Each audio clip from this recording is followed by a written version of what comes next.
All right, we are live. Mallory, thank you so much for joining us. Thank you for having me. So excited to be here. Welcome, Yeah, welcome. I've been wanting to kind of sit down with you and chat more since our intro chat when you joined Maven earlier this year full time. And I love your online stuff. I think you're super authentic with your content. You strike me as a great example of someone who's gotten in touch with your voice, and you've found a way to like align what you do for work with your public image. And Yeah. I really I'm inspired by it because it seems like super honest. So Marc and I think a lot about this because the podcast and like our online content is so inextricably tied to like what we do for, to make a living and stuff these days.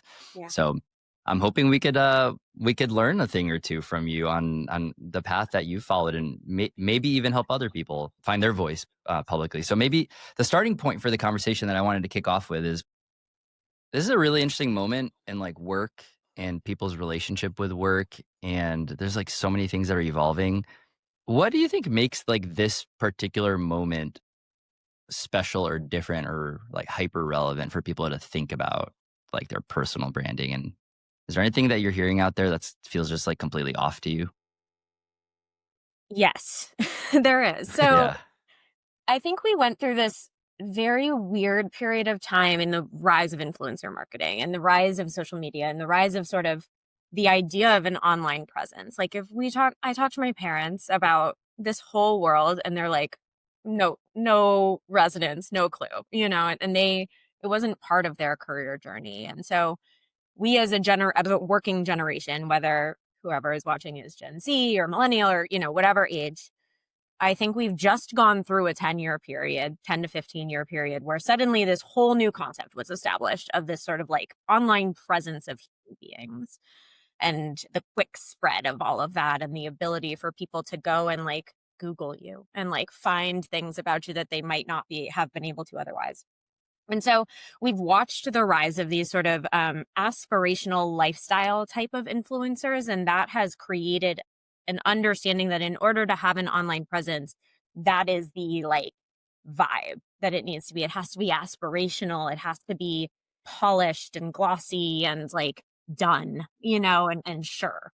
And I think that's the thing that keeps people from starting, and it keeps people from feeling confident in sharing anything about themselves on the internet. And, I really want to try to break people out of that because we're actually leaving that phase now of like people wanting to see that glossy, aspirational lifestyle type of creator and really looking for authenticity and humanity and relatability and actionable takeaways and things like that. So now is like the perfect time to start if you don't feel like you fit that like glossy, if you don't feel like you've got it all figured out. Yeah. Marc, I think, oh, what were you going to say?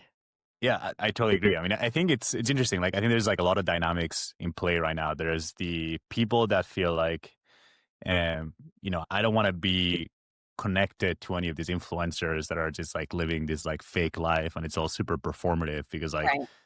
like I'm allergic to that. There's Now the we all people know. that like, We all know it's yeah, now. yeah. Then there's the people of like, that maybe is like, they like the confidence, right? Of like, oh, like, I wonder if anyone's going to find what I have to say interesting, or I don't even know what I would write about, right? Like that's like another angle. And then I don't think they're all mutually exclusive. Like I'm sure there's like a little Venn diagram. And then there's like the third one of like, cool for people for doing this, but like I actually have a real job and I'm like getting shit done. And like, I'm changing the world with my products. Like this is the highest thing I could be able My to work do. is Like going to speak for itself. Yeah, exactly. exactly. Yeah. So I don't know. Like I think we could almost go one by one and try to like Yeah. kind of refute how they feel. But like, yeah, and any reactions there? And maybe Ben, I don't know if you were going to go a similar direction or not. No, I love that, and I'd love to hear from Mallory, and like specifically for product, for our audience is mainly product people, and if there's anything like specific to product people that you have thoughts about, we'd definitely love to hear that too. Yeah. Okay. So there was my work should speak for itself. There was I don't know if anybody's going to find me interesting. And then the first one was the influencer hater. the Like be like, hey, like I'm real, like I'm imperfect and I just, don't buy up with this like, like high, like 20 filtered, like right. impose like people to take pictures in like fake private jets type of vibe. Yeah. So I mean, listen, I have spent my whole life going back and forth between New York City and Los Angeles. So I am like surrounded by influencer culture. I also worked in the creator economy for most of my career. So I don't relate to that group. Like I've never seen myself in like the influencer archetype. I feel very weird when people are like, "Oh my gosh, you're an LinkedIn influencer now." And I'm like, "No, no, don't say that out loud. That's weird." And so yeah, okay, let's go one by one. So I think I'll go from the bottom to the top. The my work should speak for itself piece is so interesting because first of all, I don't disagree that like good work does speak for itself. I think good work still does stand on its own. That being said, good work, particularly in the product world now, is easier to produce. We just have more tools, more people have the access to create quote unquote good work. They might not have been at the companies that you've been at. They might not have the resume, and like all of those things are still really big inputs into how someone perceives you, whether you're going out to get your next job or whether you're going for a promotion or whether you're going out to found a company. Like all of those are true and important. Investors care about that stuff. But there's now another layer that if you don't address that layer, it feels like something is missing. And that's from the perspective of a hiring manager. That's from the perspective of a VC. That's from the perspective of a customer. And that layer is now, why did this person build it this way? What do they believe in? Am I aligned with what they believe in? Do I think they're interesting? Do I believe in them as a human with a brain and an opinion and like what they will build in the future? So the problem with my work will speak for itself is that was past you, right? Past you built that work. And without that extra layer of some sort of understandable personal brand, it's very hard for someone to predict what you'll do in the future. And now that we're used to having that information about people, candidates, founders, et cetera, feel like a much better bet when you've got that signal on top of their portfolio of work. So that's my, I think, strongest argument for this audience in particular to invest in this. Yeah. And the one thing that I'll say too is like I see it with like very competitive companies. Like, hey, like I want a job at OpenAI or Anthropic, right? I'm like, all the people they're considering have that like base requirement of like they've done good work. Everybody's done or good. like right, or like like they've gone to Stanford, like an Ivy League, or like or Yeah. maybe they've worked for Google or like Facebook or like great companies. So it's almost like it almost feels like that's already table stakes in a way. Right. But then it's like, okay, how do you like what do you do to stand out, right? And maybe some people have like a really impressive GitHub repository, but like I think almost like yeah, it's almost you're leaving some alpha on the table to differentiate yourself. And I'm sure like we'll look back in 10 years, this conversation will be like, oh, now everyone has a personal brand, right? So like Well, it'll the be bar, interesting to I see think like what'll be the next thing. those goalposts are going to change for the rest of our lives, for the rest of the next generations. Like that's the whole thing, is that the world keeps evolving. And if you don't evolve with it, you miss out on opportunities. It's the same thing with like older generations that didn't learn to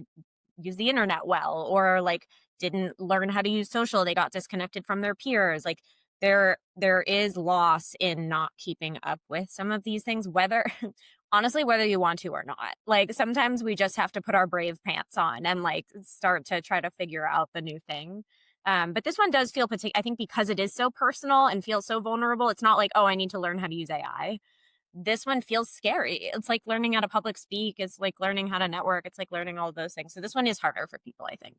Yeah. The other thing I'll say there too is like that I'm connecting the dots is a trend that I'm seeing with a lot of these like companies that are in the quote unquote cutting edge is the way they do marketing and the way they announce features is changing a lot, right? Like before you would just send an email to your customers or maybe Yeah. like do like a social media post. Now all these companies, like especially like the the OpenAIs, Anthropics, the like Cursor, how they present like basically the builders are the ones doing the marketing of the feature and walking through things. It's almost like now it's becoming like, are there examples where I could get a feel of like how does this person present or how does this person get their convey their ideas Yeah. or share their work? Yeah. So that Good. was like an interesting I think connection. good communication skills is one that's always been, I mean, till the beginning of working time, I think that's always been important, but communication now happens differently. And so this is just the new version of like having good communication skills. I also think like coming from a hiring manager's perspective, hiring someone with distribution is like, that's a huge value add. It's not required, but it is interesting if a candidate comes in and has, you know, some form of distribution or community or like already established buy-in from people, because then when they ship features for you or your company, there's going to be that layer of trust with them, that as the person who built it versus someone that comes in that's sort of unknown, that is going to have to then build that layer of trust. Yeah. What's coming to mind to me is there's almost like a spec, because you know most of the let's be real. I think most of the people that would think about a personal brand is probably in the context of career additive, like something that would be career additive. I mean, there's non-career oriented reasons people might want to build brands, but I think most people that think about it are probably thinking about it for some kind of work or Some career people just reasons. like the dopamine and the validation, which I can get behind that too. Yeah. Like some people don't need to work anymore and they still are like super present online Yeah. and like, they've whatever, got ungodly amounts of money and just need attention. Elon. Or Um, contact or just contact with the outside world. Like there is, I mean, I'm sure we'll get into Yeah. this with community and things like that, but having a personal brand on the internet like is really fun. Like I just chat with It people is. on LinkedIn all the time that I don't know, but they're like values aligned with me. They care about the same stuff. I like make weird jokes in the comment section. They laugh. That feels good. Like it's just nice, positive input throughout the day too. And that's an equally legitimate reason to want to invest in this. Totally. And And Ben, I don't want to get yeah, into like a Elon kind of tangent, but I do think that Me Elon either. like Establish that. yeah, like I do think he has a distribution He does. for a reason. Like I don't think he's just bored like tweeting at people. Like I think it's very strategic, obviously. I think it's very strategic, and I think like the fact that I think that helps. I mean, yeah, it's hard to know now if it's helping or hurting, but like he can get a lot of eyeballs Yeah. to I mean, I anything think that he tweets. the majority of people that have influence now have distribution. Like that's a fact. And so I think that if the people listening to this want influence, like if that's something that's important to them, distribution is required now. Like having owned distribution, because you know your company is no longer the one that's going to do that for you, for a number of reasons. But yeah, that distribution piece Yeah, I mean, is interesting. when I was living in California, we took a trip to Hearst Castle down along the PCH, which is like the William Randolph Hearst, like Mhm. insane property. That's like in down. Carmel. It's like south. It's like around San Luis Obispo, Yeah. kind of. It's basically in the middle of nowhere. Like when you drive there, it's like, how did people get here before like cars were fast and stuff? Before Like this Waymo. is like, yeah, Waymo. And the reason I'm bringing that up is because he made his fortune, I think, in newspapers. He was a newspaper mogul. Yeah. And so, there's, to your point, Mallory, it's always been the case. I think that whoever can get attention to things, whoever can sway people's opinions and get the eyeballs, Yeah. has influence, which obviously once you have influence and you have reach, monetizing that is just like the easiest part, right? And it's trust as well. Like something I always want to underscore with people is it's not about audience size. And this has sort of been like a popularly understood thing in the marketing world for a while now, is that it's actually better to advertise with smaller influencers with higher engagement in their audiences versus like having a really big influencer talk about your product, but they don't have that relationship with their audience.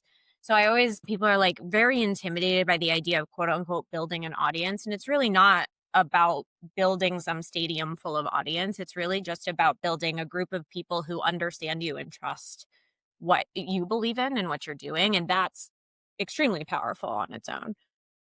It's so interesting that Lenny's been able to kind of do both. It seems like it feels like I mean, it's, you tell me how common this is, but it seems like super rare that someone can simultaneously build like this massive following and do it in a way that keeps people super engaged and maintains that premium feel. Does that map to how you see it Yeah, too? I think we're still in the very early phases of this type of influence because I think up until very recently, the idea of sort of a professional who is building an audience on the internet didn't like make a ton of that wasn't a thing really. It was like, okay, I'm going to be an influencer or I like have a job.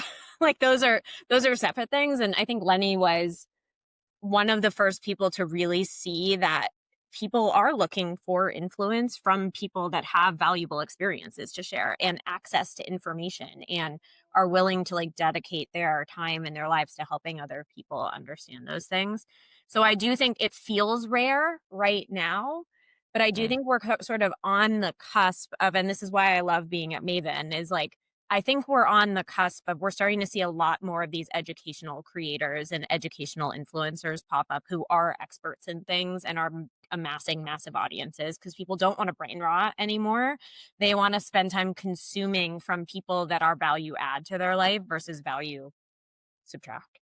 And so Lenny, I think, was one of the first people to see that and just really successfully. And he's just such a genuinely kind and intelligent person. And people want to be around him and want to be around other people that want to be around him. So I hope in 5 years there will be a lot of Lennys.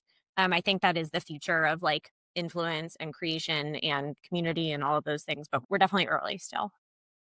Yeah. I mean, so it's like, Tim Ferriss, like very similar. I think like just like broader audience. I think this is probably like I think what comes to mind for me is there's definitely like a first mover advantage type of thing. Like he was, I think, like the first person to just like start writing and kind of like brings like almost like getting other people involved and sharing their expertise, which I think kind of gives you a tremendous edge, and I think has this multiplier effect for your brand. Yep. And I think the other thing too is like authenticity too, right? And I think, and like curiosity, and I think that does two things. I think people are like, okay, like I feel like I'm getting like the true person here, and I'm investing in this person and their success. Yeah. But also I think it's just like that energy, right? Like you can keep doing it for a long time because you're staying authentic to yourself, so you're not like getting depleted every time you're doing something, which makes it more, that lasting. sustainable. Just talking about this with my husband last night, is like, I have the most respect for people that are in the long game and like are so like have such a clear idea of themselves and what they care about, that it doesn't take a ton of energy for them to do it for years and years and years and years, because it's who they are and they're just like moving through the world.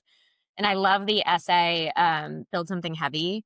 And it's about, so good. it's so We're good. gonna link to that. It's so good. Please link it. Yeah, it's like one of my favorite things to share with people, because I think it articulates something that everyone really is struggling with right now, where we're like pulled in a million directions. Should I be tweeting? Should I be posting on LinkedIn? Should I be vibe coding an app? Should I be writing? What should I be doing?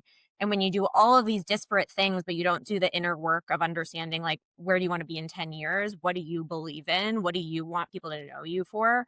They're all just kind of floating around and nobody really knows what to do with them. But if you do things that compound into something heavy, then it becomes like, that's what Lenny has done. He has done project after project after project for years that have compounded into something that is like so solid. It's not going anywhere unless he decides it's going somewhere. And that's so admirable and impressive, in my opinion. What do you tell someone who, I think the question that stands out from what you said, and something that we actually talked to Claire about too in our episode with her, is what do you want to be known for? And I feel like that can be such a daunting question for some people. It's like the old interview question of like, what do you want to be doing in 10 years? And you're like, I don't know. Yeah, and I'm not asking you to like tell people what the answer is, but like, what are some things you would tell people to like ask themselves, maybe, to try to kind of find some directions, some threads to pull on? Yeah, it can feel like a lot. I think I tend to lean into first, like, tell me about what you were like as a kid. And I know that's big therapy vibes, but like when I was a kid, I was a helper. Like I always wanted I wanted to help other people. I was always trying to like do things that were like, I was like drawing things and giving them to people, or like that was just my personality. And I was quiet, but I and I think that our childhood personality is like such an indicator of sort of where we revert back to eventually when we're honest with ourselves as adults. And I think what you want to be known for has to be so integrated with like who you like truly are. And so but I don't think you need to come up with it all at once. Like I've always felt like it's sort of this, once you give yourself the permission to make it like an iterative thing for your entire life, it loosens it up a little bit, where you're like, okay, I'm going to get in touch with what feels really good right now versus what feels a little bit hard. The other thing I always tell people is like follow momentum. So when things feel easy for you, that probably means that you should like try to do more of it and see where that brings you. So just as a quick example, I spent the first 10 years of my career as an operator, product, and like legal. I was a COO at a Series A gaming company. I was extremely internal. I was very like, I was going to be a CPO at a big company. That was my whole thing. And then I started my community, and suddenly I was like, this is easier than anything I've ever done. Like, why doesn't everybody do this? It's so easy. But the thing is like, anytime you feel that, it's actually that you just have a natural ability for it. It's not that it's an easy thing. And so I don't know where I got the gall to do this, but suddenly I was like, maybe I'll just pursue a career in community building, just kind of out of the blue. I was going through a lot at the time, and I pitched myself to Mercury to lead their community, start their community program and lead that. And they bought it somehow. And like, that is my new life now. Like now, 3-4 years later, that's what I do. And I'm way better at everything I do now than everything I did for the first 10 years of my career, because I allowed myself to kind of just be like, I guess I'll see how this goes. I can always come back. So there's not a good answer. There's not one exercise. There's not one worksheet. But I think it's going inward, and then also understanding like how people are perceiving you and what that push and pull is there. Yeah. I mean, that's such a good advice. Like just finding that thing that like feels like play to you, but like others might consider work.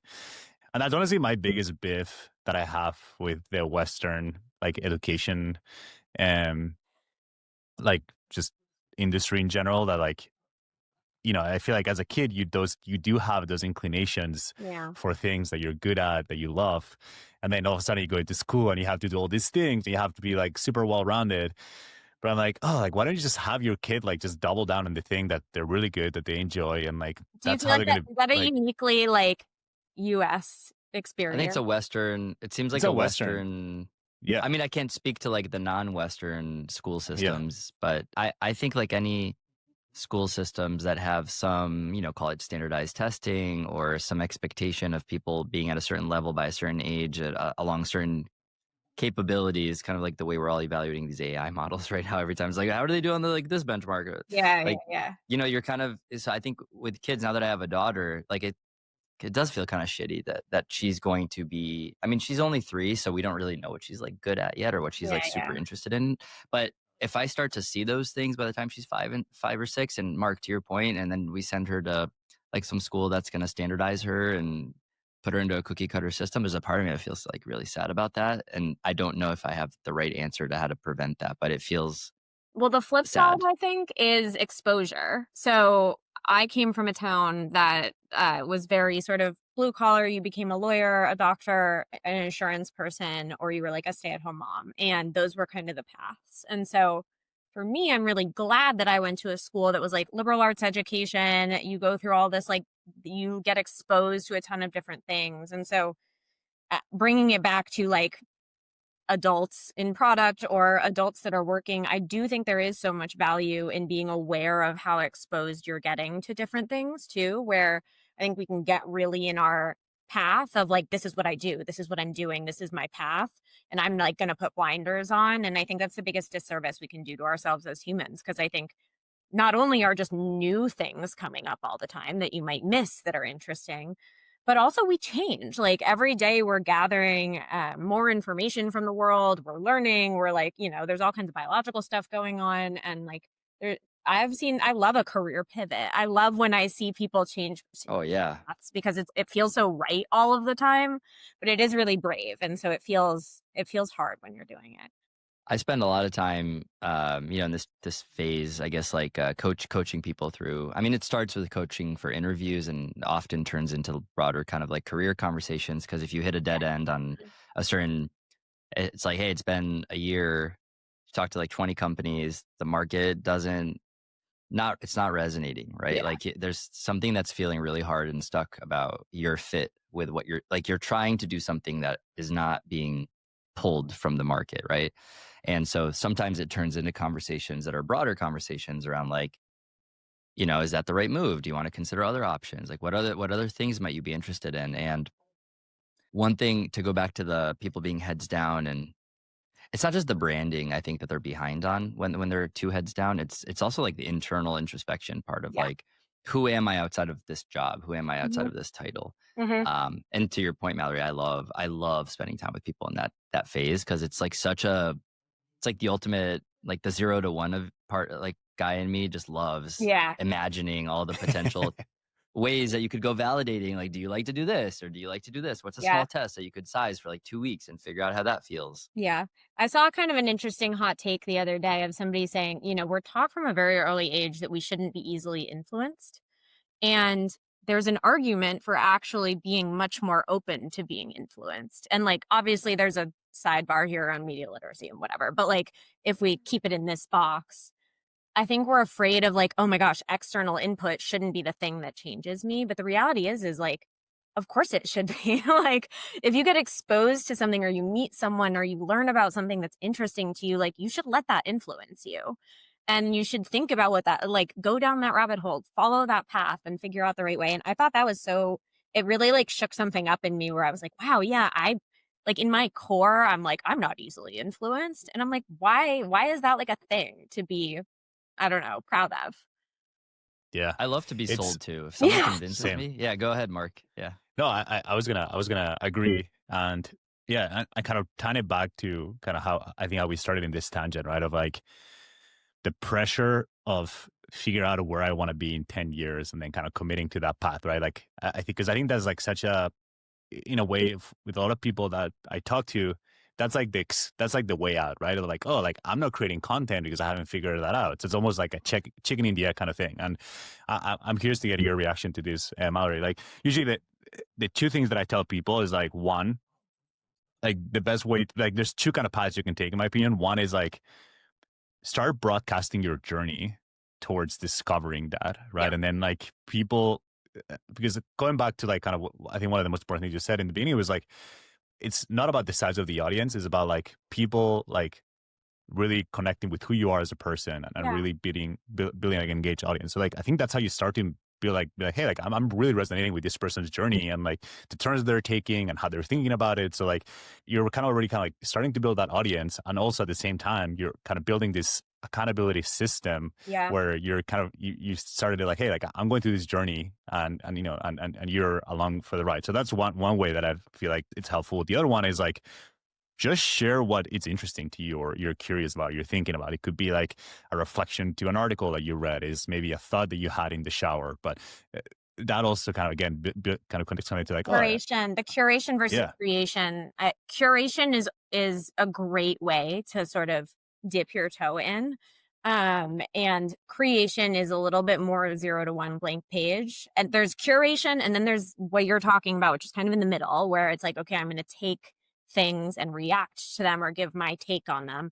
And then sort of the third level is like, I'm looking at a blank page and I'm just going to write something down, or I'm going to share a sort of raw thought and see what resonates with people. And I think as much as I view them as like easy, medium, hard, I think other people, depending on their personalities, might actually think they're the opposite. Like everybody has, I don't know, more natural ways of creating and of sharing their opinions. And I think the best thing you can do is lean into that. One other thing you said that sparked something for me is I think I always like to remind people to put themselves in the receiver's shoes and think about like where they're sitting and whether like what would be helpful for them or what kind of content do they like to consume. And so I think the reality is humanity is lonely. Like moving through the world and figuring your shit out. Can we swear here? Are we a swearing group? Yeah. Yeah. Go. So like figuring your Swear shit out friendly. is like inherently, especially now in such a fragmented world where not everybody is doing one of like 8 jobs, it's an incredibly lonely journey. And I think this idea, like when the internet started, right? Like I loved working in consumer social because it was an opportunity for people for like me when I was a kid who didn't have people on my street or in my school that were interested in entrepreneurship and things, like we can find each other. And that's so special. And I think that like, people, the biggest fear I hear from people is like, oh, if it doesn't resonate, like, it's what if a post flops? And I'm like, okay, if you got 2 likes, 2 people got value out of that's great. That's more than nothing if you hadn't posted anything.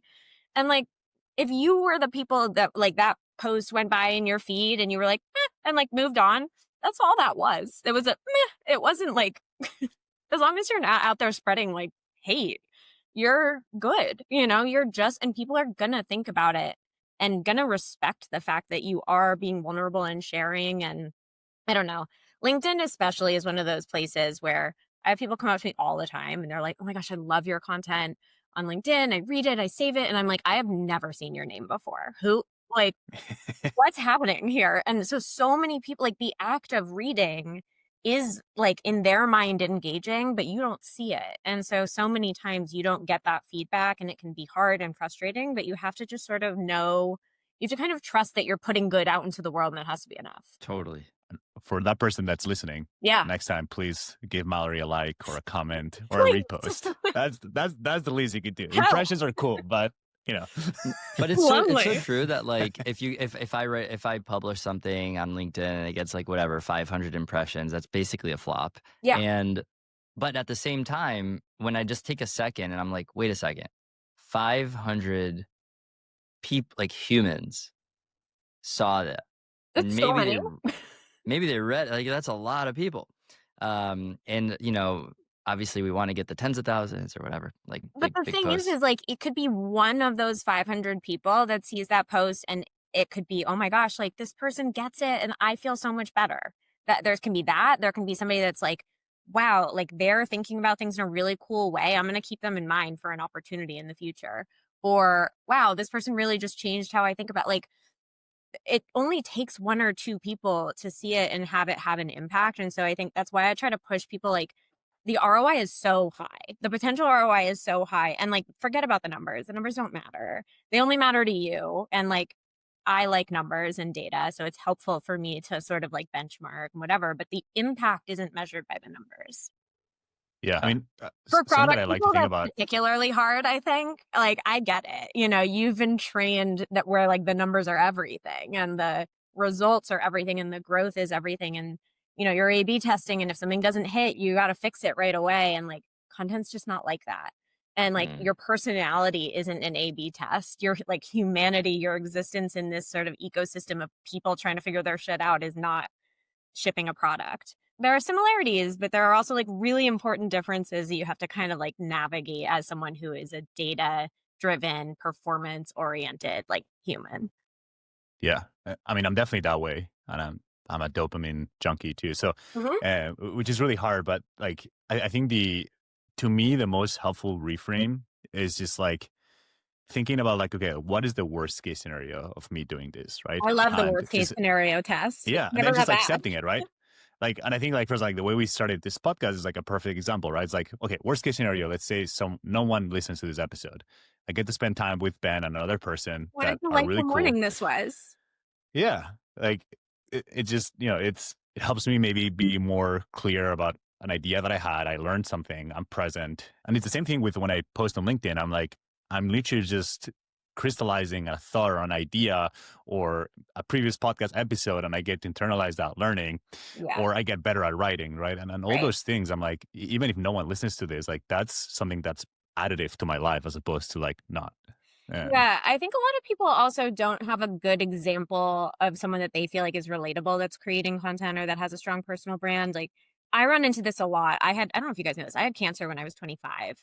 And so, and that was sort Wow. of why I got some initial traction on the internet, is because people, like, anytime I posted about cancer, it was like, well, this one's gonna pop. Like, it was this very weird thing. And it's a huge part of my life. I'm not afraid to talk about it. It's a big part of like my personality. But people see my content and they're like, oh, I can't do that because I didn't have cancer. Or like, I didn't have some big personal event that would be interesting or inspirational to people. And I totally hear that that is intimidating or that you feel like that's a blocker. But the reality is like most people I interact with now don't know that about me at all. But what that did do is it like helped me to gain some confidence. And that's an unfair advantage that I've had. I don't have all of these I'm not on this podcast because I had cancer, right? Like, I'm not here because of that. I'm here because I have been sharing my opinions about personal brand and about building, you know, your personality in public and, you know, teaching and sharing who you are. And that's what people are interested in. And so I think, like, I hear you. There are a lot of creators and people with audiences with that kind of like unique thing that's maybe like you don't feel like you have. But like, your life is a totally unique entity that we're inherently curious beings. And so like anything is interesting. We're such like freaks about wanting to know what people are up to and like how they got where they got. And like your story, whoever's listening, your story, I promise you, is interesting to people. Yeah, I mean, my richest. By the way, I think I knew that about you, but I didn't know that you gained a lot of your initial confidence writing, and maybe even Yeah, it was a a few lot of your years early after. wins. I like went into a hole for like 3 or 4 years after because I was bald and I wasn't giving confidence. But a few years, like when I was around 30 is when I had it when I was 25. I started sort of writing on the internet around when I was 30. But that was a lot of my initial kind of like, hey, you should listen to me because I almost died. Like that turns out that's pretty convincing. Yeah. Also, I can imagine that um, when in your 20s you're confronted with the possibility that you might have a very limited amount of time left on the planet, it forces you to. You lose your fucks a little bit.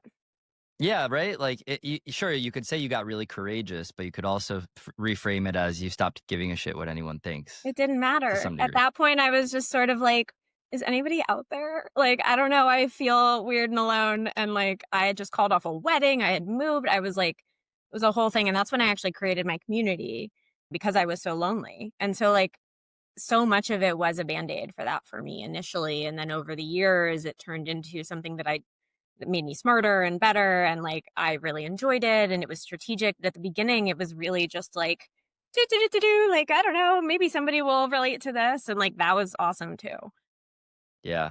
And if someone's listening and they're like, yeah, to your point, I can't write.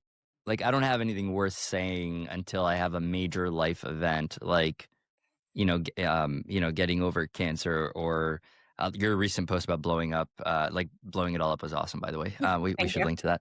But I do think people don't need like a big dramatic event, to your earlier Mm-mm. point. Like some of my like best performing posts are really like, I recently talked to someone about this thing that was interesting to me, and I just say what it was. Obviously, I don't divulge who they were, and I feel like the barrier to that, right? Like, you could probably post today like about you recently talked to someone about their brand and like they got this thing wrong, and then you just like Yeah. write about it, Yeah. and I bet that post would do really well. All And people respond to is learning something, or it's either educational or it's entertaining. And like, if you can choose one of those two things, well, there's a third one, which is inspiring, but we're kind of moving that off the table here for a second for this conversation. Say you don't feel like you're an inspiring person. Fine. I'm sure you are, but like, let's just accept that. Education and entertainment are your other two pillars that you can play in. And those are so accessible. Like, I bet you have whoever's listening has a delightful personality and can make a damn good joke. So you can definitely be entertaining, or you can be educational and you can share insight into things that people might want to know. And like, there is so much in the world that people want to know that I'm sure you know about. And if you can support it with specific stories, things that you've experienced, proof points that are beyond what like they can go into an LLM and be like, tell me about XYZ.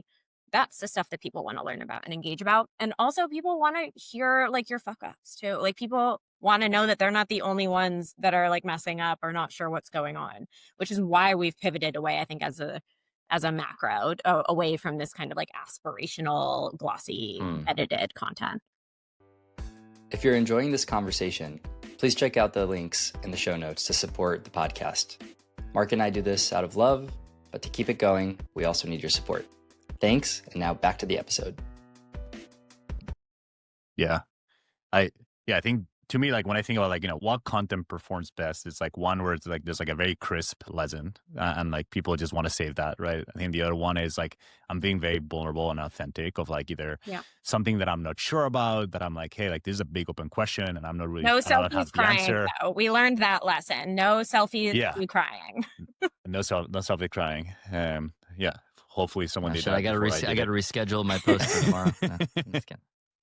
And then the other one that's really interesting, which I probably don't recommend people doing, but like does really well, is like when you have a hot take that's like I love very like very contrarian, but not to be contrarian just for the sake of being contrarian. Like, you have to believe it. Like, who's the guy that does the subway takes, the New York content? Oh my god! Yeah, I know what you're talking about. Yeah, he's on the subway, I don't know their name. And like he does. He asks for people's subway takes, and he either 100% agrees or 100% disagrees. It's a good bit. But I gotta find this guy. I don't think I know. Yeah. Yeah, I forget what I was saying, but anyway, he's a great one. Oh, don't be contrarian for the sake of being like, don't rage bait. Rage bait is dumb. But like, if you have a reason to believe something that is different than what most people believe, share that. That's a super legitimate thing to share about and super interesting. Yeah. I mean, that's kind of that was the source of my first LinkedIn, my first Lenny guest post was the feature the feature factory. Like I basically published about like everyone's saying feature factories are bad. Here's actually why they might be good in some cases, and like that went big enough to. Well, you know what's get interesting some is people you to pay said why they attention. might be good. Also, like that's not. I always leave room for doubt. Like unless I'm like 100. Just having a discussion here. Like, what if there's another perspective? And that also, one other sort of, I know I said entertaining or educational.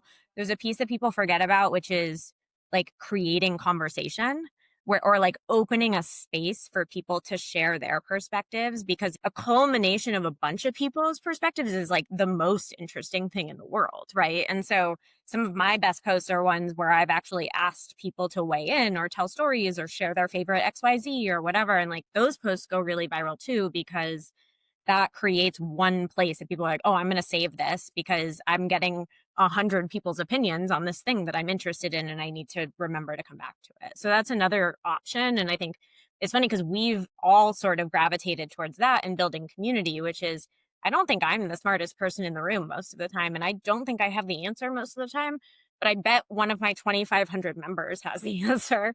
And so it almost feels like a cheat code where I'm like, well, if I can gather all these smart people into a place and like create space to ask them the question, that's content too. Like that is a brand of mine that I love and I'm really proud of, is my ability to be like, I don't know the answer, but I can find a person who knows the answer. And that's something that you can pursue as well.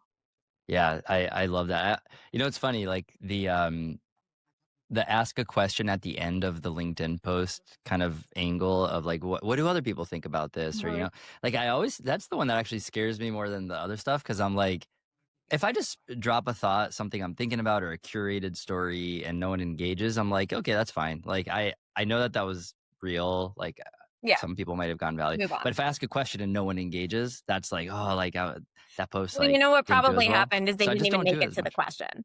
If nobody answers the question, they probably didn't even read it, because people love to answer questions. It's the easiest thing in the world, especially now that LinkedIn has made it very clear that commenting is like one of the best growth levers that you can have on there. People love to comment now. And so if they're not answering your question, they just didn't see it. They didn't scroll fast enough. So you're saying the question's like fresh bait for people that maybe don't want to. There is, I guess, like a whole group of people that don't want to post, but they're trying to, their main thing is commenting, and dangling a question in the post is going to attract those people. Like, yeah. And that's a whole other strategy. A lot of people are really good question askers. I think I'm like an okay question asker. Like some people ask really, really thoughtful, interesting questions, and that's great content too. And just creating those discussions. I mean, that's why some podcasters are great and other ones are not as interesting. You ask good questions or you don't, you know? Yeah. I'm not a question asker with like a mic drop. This is like the way I like to ask questions in conversation. Yeah, it's a little bit more like you got to nail every word in the question for it to be particularly impactful, which can be hard. Yeah, I mean, there's some people that like sometimes like ask a question that's like very like cerebral or like intellectual, and to me, like sometimes they're just exhausting. I'm like, just like answer the question. Like, I'm like, man, especially when it is 8 a.m. on a Tuesday. I was not ready for this. Yeah, it's like, you know, like just like what's asking like a very life? deep, philosophical question. I'm like, this is not what this is. No, you're for, right. but... I mean, like hack is to ask an easy question. Like ask one that's just fire off a quick answer to really quickly. What's your favorite software for X? What's the first thing you do? What are you reading right now? Boring, but fair. For those just listening, I just got the basic. Worst look. Do better, Ben. So anyway, that's another questions. It's another hack. Yeah, I'm curious. What is your take on, and how do you use it yourself? On just how personal brand, like the intersection of personal branding and AI, because I think that's like something that Ben and I are thinking a lot about. Like, maybe another like angle to think about it is like quality over quantity. You know, given that like there's almost this expectation that you have to be in this treadmill, and it's just like if you're busy, it's so hard to keep being in that treadmill, Yeah. especially, and then you have this like really like amazing like magic box that all of a sudden can create like decent content. Like it's not maybe like A+, but like good enough. So like yeah, I'm curious, like how do you think about that as you Oh my God. from your own journey? So many thoughts. Just I should be taking notes. We'll send you the transcript. Yeah, you could. Yeah. I'll follow up with everything I forget to say right now. Yeah, so the We first expect one, at least 5 AI generated posts based on the transcript well, from so you. the first one you said is the quality over quantity piece. So my hot take that I have no data to back up is that the quantity piece, like there's a lot of chatter about the algorithm and like what the best way to grow and whatever. There's a lot of times it's a quantity argument. I don't buy it. Like I just don't believe that somebody that churns out a ton of content, they might gain followers, but they don't mean anything. Like again, going back to the build something heavy piece, like if you're just churning out a bunch of whatever content, like you might get you're going to get 10 followers from each or whatever, but those 10 followers don't know anything about you. They don't care about you. They're just following because of those 10 people that caught their eye. And so I don't really buy the quantity thing, which then makes me not really buy any of this sort of like AI generated quantity, like multiple versions of the same content. Because that's the fastest way to lose trust with your audience, is for them to know that you're not the one creating the content, or there's a layer between you and the content. And so I think, and this is probably where I should have started, where we were like doing hot takes about this stuff, but I'll tell you how I use it. And like, I think everybody, again, like everybody's brains are different. I think it's an amazing tool for different people for different things. I don't think there's one correct way to use it. For me, I have ADHD and I am like a victim of the notes app where I just have like random bullets that kind of mean something. And I'm like taking weird notes throughout the day. Nothing makes any sense. And so I use it as a thought organizer more so than I never have it write anything for me, because my voice, I think my writing style, my copywriting style specifically, is very recognizable. And I've even like tested to see if it could replicate it. It just sounds bizarre. And so, because my writing is not correct, like the way I write is not correct. And so it can't grok that, I don't think. But what I do use it for is I'll like do a super long voice recording. I'll like be getting ready for the day or whatever, and I'll just like blab at it for like 4 minutes about a concept. And I'm like, okay, can you make that make any sense? Like, can you organize that into thoughts? And it helps me to categorize things. And then my other favorite thing to do is to ask it to ask me follow-up questions, because it helps me to sort of dive into different, like I may have alluded to something without realizing I had alluded to it. And usually it's pretty good about pulling those things out and being like, what did you mean by this? Or like, you said something like this, but it wasn't super clear. What was that about? And I usually get to a place where I'm like, that's a great thought that I didn't know that I had. You know, it can sort of pull things out of me in that way. And so I really use AI more so as a brainstorming partner and as a like organizational tool of like, I'll drop in a bunch of bullets that are disorganized, random thoughts, and it can categorize them for me, or it can help me to create some sort of schedule of like, this would be the order that would make the most sense to share these sort of thoughts in. And so I think that helps my audience or people that engage with my content for it to not feel quite so frenetic. Like if I had no tools and I was just firing away, people would like think I was unwell. Like my brain is so all over the place. And so it does help me to organize myself a bit. My point is, I think everybody should figure out what their audience needs from them in order to consume their content in the way that they want them to consume it, and then use AI to help them get a little bit better there. Yeah, I'd love to.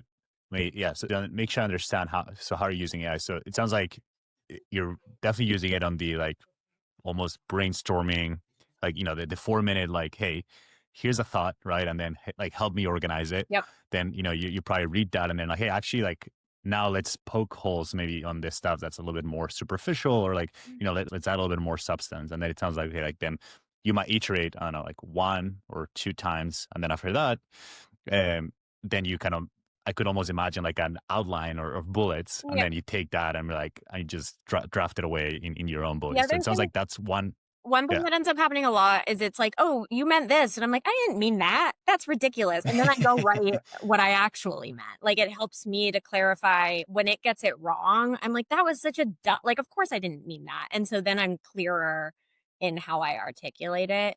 I also, one other thing I didn't say that I would love for people to try is if you're a regular user of any LLM, like pick your favorite, I just did a like 2025 look back with it. And I was like, talk to me about what I asked you this year. Like, what were my biggest focus areas? Like, what did I Oh wow. most unsure about? Where, like, what changed throughout the year? And it was so honestly eerie, but interesting and like clear of like, oh, yeah, absolutely. That's what happened this year. And I do feel like I got here and like, I think it said I'll pull it up and send you the chat after so you can look at it. But like it was like, oh, this year you were really focused on like efficiency without losing your like unique voice and like personality. And so like figuring out ways to cut time in certain places but lean in other places. And I was like, wow, yeah, go past Mallory for like thinking. And so it's just a really, if you use it regularly, it is a really interesting data aggregator about yourself and your thoughts and your focus areas. Kind of like Granola Wrapped did. I think they did a great job this year too with that. And that's the coolest thing about these tools is that it's sort of a second brain. Yeah, that's Yeah. so cool.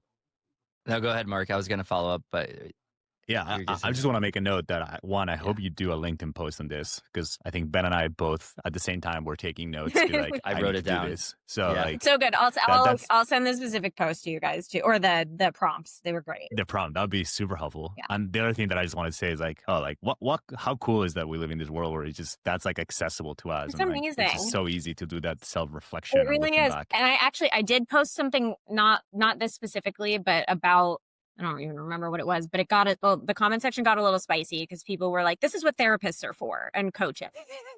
And I was like, I hear you. I love therapy. I love coaching. I also love this tool. And like all of them, it's always, my ethos has always been building a toolkit and using the right tools for the right things. And sometimes therapy is just like not it for me. Sometimes I'm not a very good, it's hard for me to talk about my own stuff verbally. Like I'm a much better writer in terms of organizing my thoughts.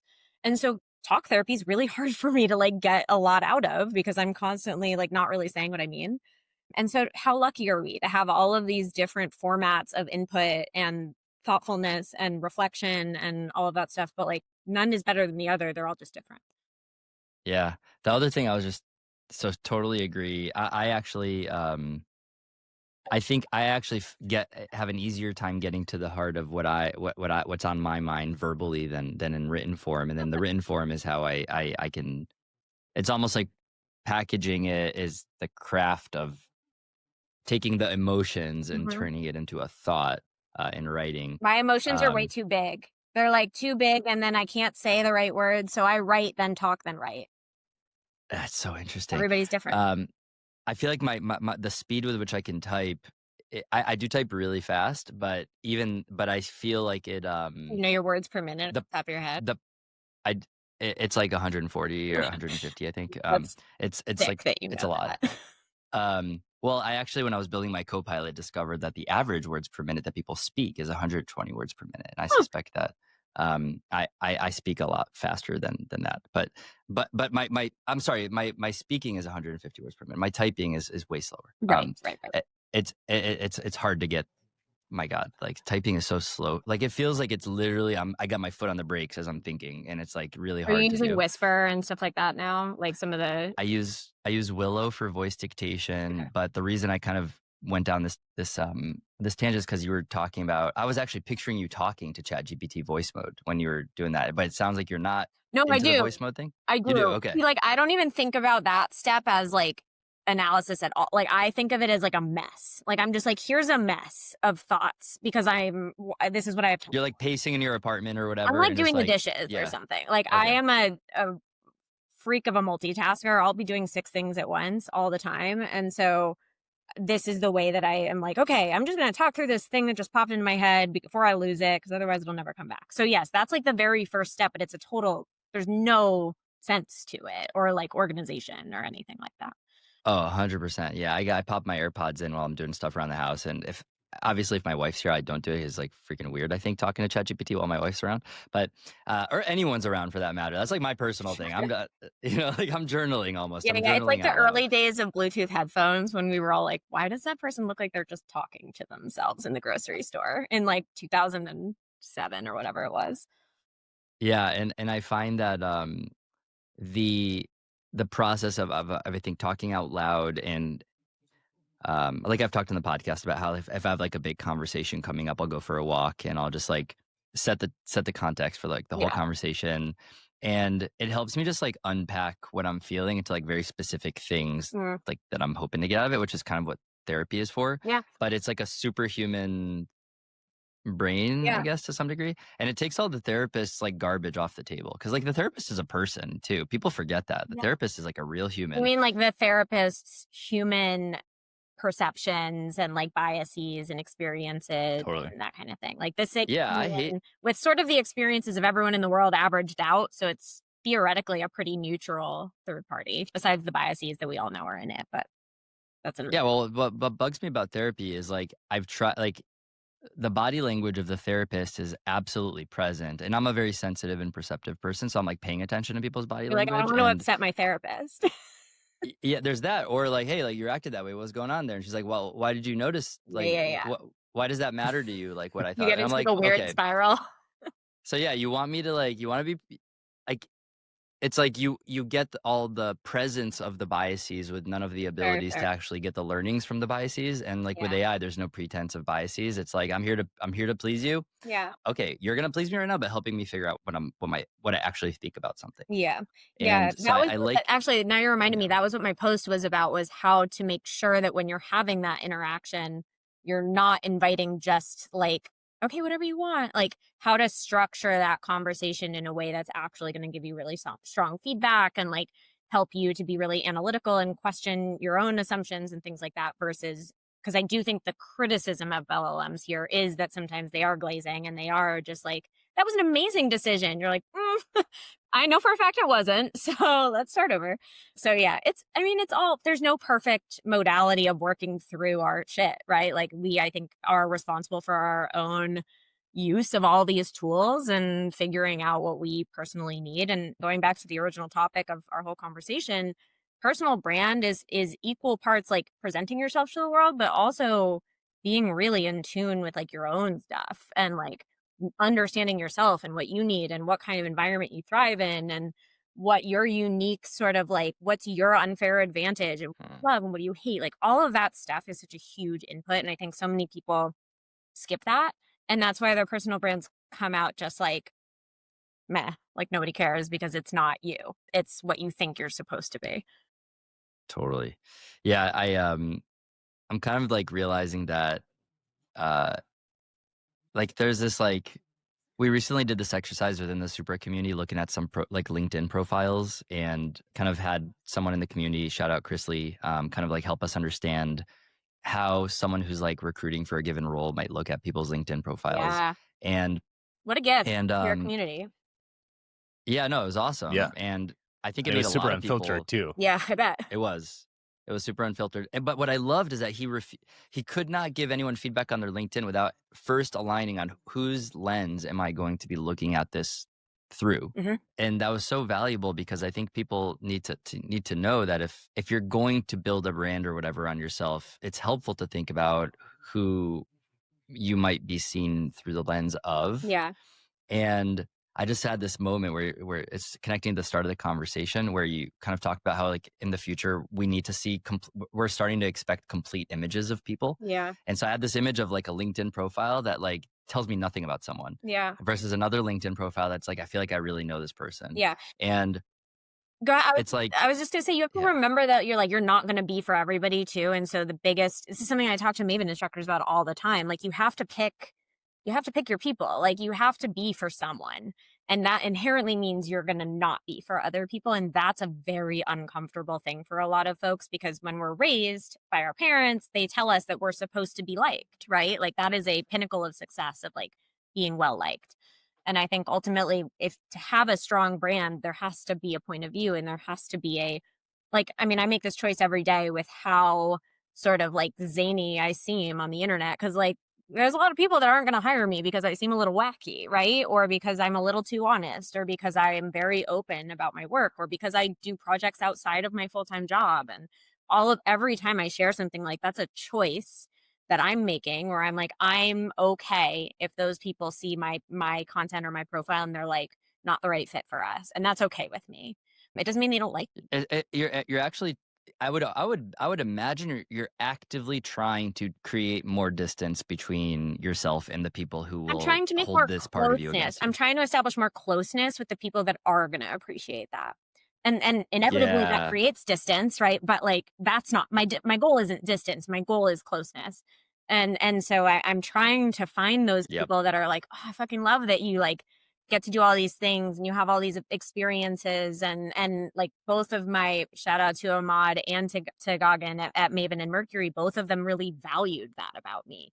They loved that I was coming in with a breadth of experiences and that I was staying sharp by doing stuff outside of my 9 to 5. And not everyone's like that, but those are the types of founders that I love working with because that's how I think about it as well. Yeah, there's Totally. two things that are coming to mind to this. One is like, I think like a theme that keeps coming up in this podcast is that product people forget to apply product principles to different parts of their life. Well, it's And like how for we example, give advice. We never take our own advice.